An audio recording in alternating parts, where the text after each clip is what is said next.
tagal na nating hindi nagkita simula na nag-asawa ka. Noon yon. May asawa ka na ngayon. Hindi ko matatanggap na ang babae sa bahay lang.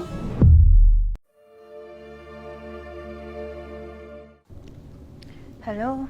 Hello, Besh! Kamusta ka na? I miss you. Oh, Joanne, I miss you too. Ay naku, Besh! Ano ba yan? Ang tagal na nating hindi nagkita simula na nag-asawa ka. Oo nga ganito palang buhay ng housewife. Bahay, linis, luto, grocery, mister. Oh, ba't ka nga pala napatawag? Eto nga, Besh, kaya ako napatawag kasi pinapatawagan ka ni boss. Alam mo na, di ba, baka gusto mo nang bumalik at I think nami-miss na ni boss ang best realtor. Naku, hindi naman, be. Pero, be, try kong kausapin si Albert kung papayag siya. Alam mo naman yon, medyo traditional. Sa kanya ang babae, pambahay lang.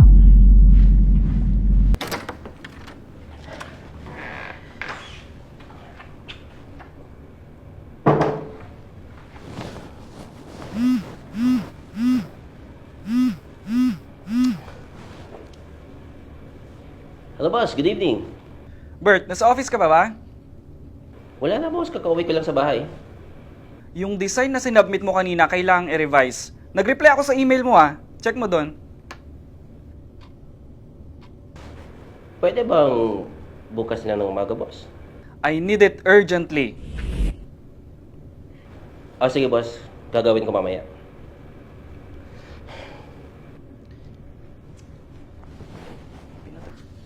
Hi, babe. Gusto araw mo? Alam babe, yung amo ko may pinapagawa na naman.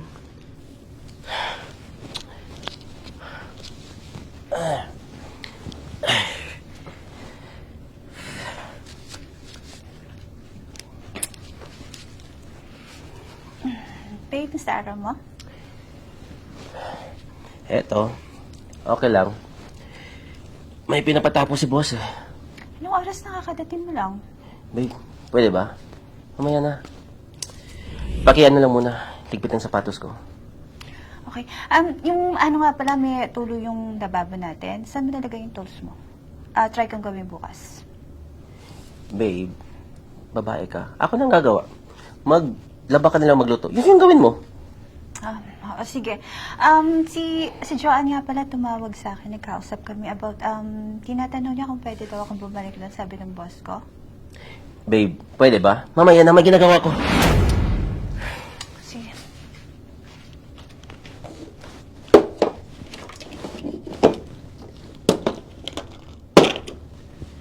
Babe, saan susi ko? Saan mo ba nilagay? Itatanong ba kung alam ko? Chinek mo ba sa coat mo? Eto Oh, may butas Babe, pakitahin naman ito. Babe, hindi ako marunong manihi. Ha? Kababae mong tao, di mo alam yan? Dapat aralin mo. Nasa bahay ka lang Ano bang ginagawa mo? Sige na nga, makalis na nga.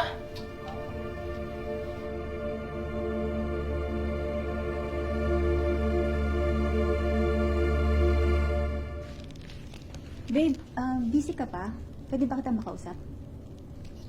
Tungkol saan? Babe, natatandaan mong sinabi ko sa'yo nakaraan? Si Joanne kasi tinawagan ako. Sabi daw ng dati kong boss kung pwede akong bumalik sa dati namin company. Ano sabi mo?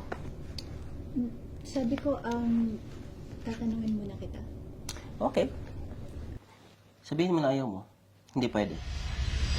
Babe, ayaw mo nun? Madodoble yung income natin kung magtatrabaho ko ulit? Di ba sabi ko hindi pwede, di ba? Huwag mo kulit. Babe, kung sasabihin ko ba sa'yo gusto ko magtrabaho ulit, papayag ka? Ba't bang kulit mo? Sabi ko hindi, di ba?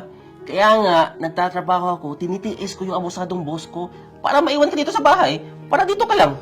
Maglaba, magluto, maglinis, alagaan ako.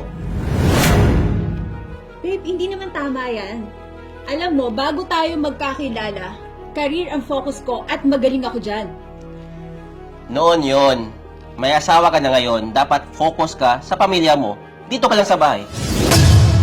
Teka, mali yan eh. Hindi ko matatanggap na ang babae sa bahay lang.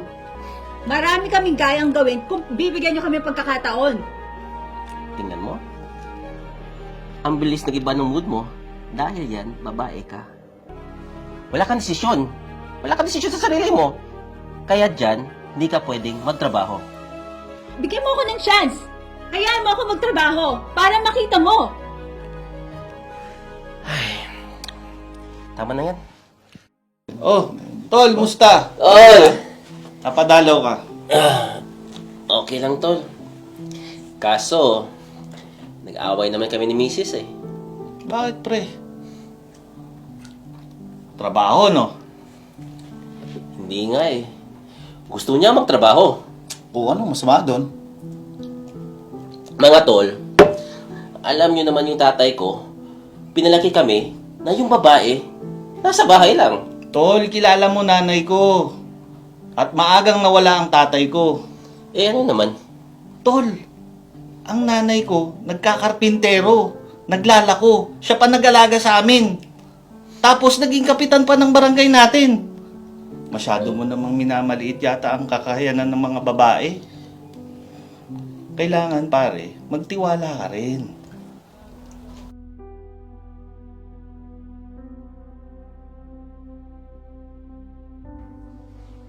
Babe, Ano? Napagluto na kita, sir. sira. Sorry na. Ba't ka nagsasorry? Babae lang ako, di ba? Tama na. Sorry na. Sige na. Anong sige na? Sige na. Payag na Ang ko. alin? Ang alin? Payag na kung bumalik ka sa trabaho. Talaga, babe? Oo. Kaya ko lang naman gusto magtrabaho kasi ramdam ko, feel ko yung tension mo sa trabaho. Okay. Promise, magiging bagaan buhay natin.